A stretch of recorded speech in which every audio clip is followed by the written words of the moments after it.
नमस्कार, मैं मनोज भट्ट। आप देख रहे हैं इंडिया टुडे ग्रुप का फार्मर डिजिटल प्लेटफॉर्म किसान तक। बात सरसों किसानों की करते हैं, बात सोयाबीन किसानों की करते हैं, जिनके हिस्से नुकसान आता है। उनकी फसलें एमएसपी से कम में खरीदी जाती हैं और आखिरकार ऐसा क्या है कि जिसकी वजह से उनकी फसलें एमएसपी पे नीचे खरीदी जाती हैं, इसको पूरे सिलसिलेवार से समझने की कोशिश करते हैं। भारत खाद्य तेलों की अपनी घरेलू ज़रूरतों का 60% से अधिक इम्पोर्ट करता है। सीधे शब्दों में कहा जाए तो भारत में खाद्य तेलों की कमी है और इस कमी का अस्थायी समाधान करते हुए भारत सरकार विदेशों से खाद्य तेल मंगवाती है। तो हम वहीं स्थायी समाधान के लिए सरकार देश को खाद्य तेलों के मामले में आत्मनिर्भर बनाने की कोशिशें कर रही है। लेकिन इसके उलट देश में तिलहनी फसलों की खेती करने वाले यानी कि सोयाबीन, सरसों जैसी फसलों की खेती करने वाले किसानों को उनकी फसलों का वाजिब दाम ही नहीं मिल पाता। तिलहनी फसलों के मामले में इस विरोधाभास का आलम यह है कि सरसों, सोयाबीन, मूंगफली के दाम एमएसपी से नीचे चल रहे हैं और पिछले कुछ सालों से ये परिपाटी से बनता हुआ दिखाई दे रहा है। अब सवाल यह है कि जब गेहूं और धान की एमएसपी पर वाजिब खरीद होती है, तो एमएसपी की घोषणा के बाद सरसों, सोयाबीन जैसी तिलहनी फसलों के किसानों को वाजिब दाम क्यों नहीं मिल पाता? मतलब उनकी फसल एमएसपी से नीचे क्यों बिकती है? उस मामले की पड़ताल करने में ये समझ आया है कि सरसों, सोयाबीन जैसी तिलहनी फसलें नीतियों के मकड़जाल में फंसी हुई हैं, जिसमें एमएसपी पर 25% सरसों जैसी तिलहनी फसलों की खरीदारी किसानों की मुश्किलें बढ़ाती है। इसके साथ ही एमएसपी पर खरीद के नियम किसानों के लिए बड़ा सिरदर्द है। आइए इसी कड़ी में पूरा मामला समझते हैं आखिरकार क्या है।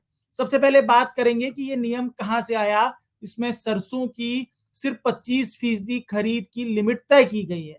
सबसे बड़ी समस्या सरसों, सोयाबीन यानी कि जो तिलहनी फसलें हैं, जिनको बाजार में एमएसपी से नीचे दाम मिलता है, उसमें सबसे बड़ी वजह जो है वो एक नियम है जिसके तहत राज्य सरकारें कुल उत्पादन का 25% ही खरीदती हैं। इसको पूरा तफ्तीश से समझेंगे।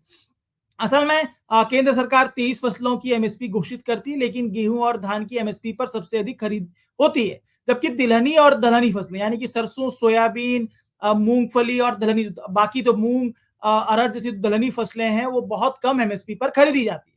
नियमानुसार सरसों, सोयाबीन जैसी तिलहनी फसलें एमएसपी पर 25% ही खरीदने का नियम है।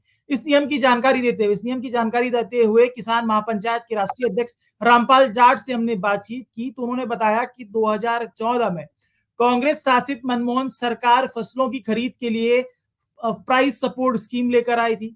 उस स्कीम की गाइडलाइन के मुताबिक गेहूं और धान की एमएसपी पर खरीद की कोई लिमिट तय नहीं की गई है, जबकि तिलहनी यानी कि सरसों, सोयाबीन, मूंगफली और जो दाली फसलें हैं, उनकी खरीद एमएसपी पर खरीद के लिए लिमिट तय की गई है, जिसके तहत कुल उत्पादन का 25% ही सरसों, सोयाबीन और दालों की एमएसपी पर खरीदी राज्य सरकार के माध्यम से की जाती है। अब ये नियम कांग्रेस के सरकार शासनकाल में लाया प्राइस सपोर्ट स्कीम के तहत, और बीजेपी की सरकार में ये नियम जारी है, लेकिन इस नियम में को और कठिन बना दिया गया। उसको समझने की कोशिश करता है। सरसों, सोयाबीन के दाम मौजूदा वक्त में भी एमएसपी से नीचे चल रहे हैं। इसके पीछे मुख्य कारण इन फसलों की एमएसपी पर खरीद की व्यवस्था ठीक नहीं ना होना है। इसके पीछे का मुख्य कारण यही है कि कांग्रेस की सरकार के समय खरीद की लिमिट का नियम अभी भी लागू है।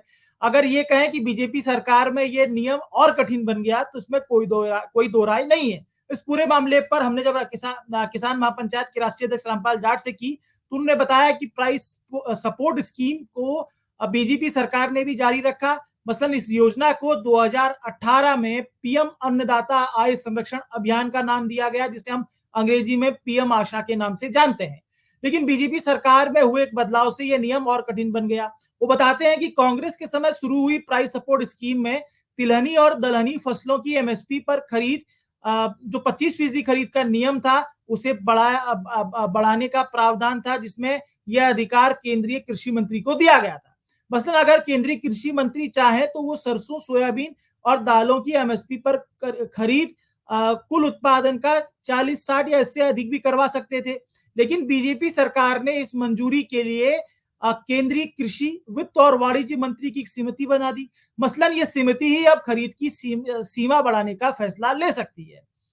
ये पूरा का पूरा मामला आपने समझा कि कैसे जो नियम बने हैं वो सरसों की कुल उत्पादन का 25% खरीदने का ही प्रावधान देते हैं। अगर लिमिट बढ़ानी है तो मौजूदा वक्त में एक समिति के पास लिमिट बढ़ाने के लिए राज्य सरकारों को मंजूरी देनी होगी। लेकिन उसके साथ साथ कुछ और भी नियम हैं जो किसानों की मुश्किलें बढ़ाते हैं। अब जो है जिसमें एमएसपी पर 25 क्विंटल और अधिकतम 90 दिन खरीद की व्यवस्था।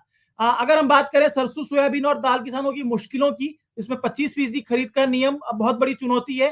तो वहीं एमएसपी पर खरीद का जो दूसरा बड़ा नियम है जिसमें तिलहनी और दलहनी फसलों की अधिकतम 90 दिन ही एमएसपी पर खरीद करने का प्रावधान है। ऐसे में जो राज्य सरकारें हैं वो 60 दिन से अधिक खरीद की व्यवस्था नहीं करती एमएसपी पर, क्योंकि वो अधिकतम 90 दिन की समय सीमा लागू की गई और राज्य सरकारें 60 दिन में ही खरीद की व्यवस्था को बंद करने के पक्षधर रहती है। हमने अक्सर अमूमन देखा है कि कई राज्य सरकारें 60 दिन भी ठीक से नहीं चलाती है। ऐसे में 60 दिन के बाद जब खरीद नहीं होती है तो सरसों, सोयाबीन या जो बाकी दलहनी फसलें हैं या तिलहनी फसलें हैं वो बाजार में, दलहनी फसलों को खरीदने का तो कोई व्यवस्था पैटर्न नहीं है, लेकिन सबसे अधिक सरसों और सोयाबीन की जो खरीदी होती है वो 60 दिन के बाद जब बंद हो जाती है तो फसल खुले बाजार में जाती है और एमएसपी से कम दाम मिलता है।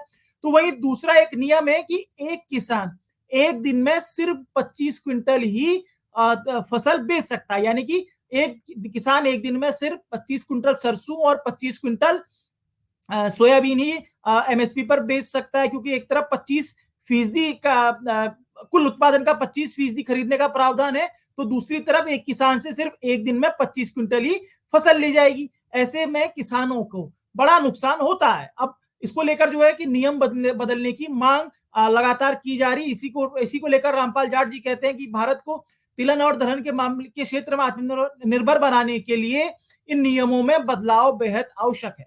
वो कहते हैं कि जब अनाज 12 महीने होता है तो 60 दिन खरीद का प्रावधान गलत है। किसानों से एमएसपी पर 365 दिन खरीद होनी चाहिए। 25% लिमिट को हटाना चाहिए। इस नियम की वजह से किसानों की 75% उपज बेहतर दाम से वंचित हो जाती है, किसानों के हिस्से नुकसान आता है।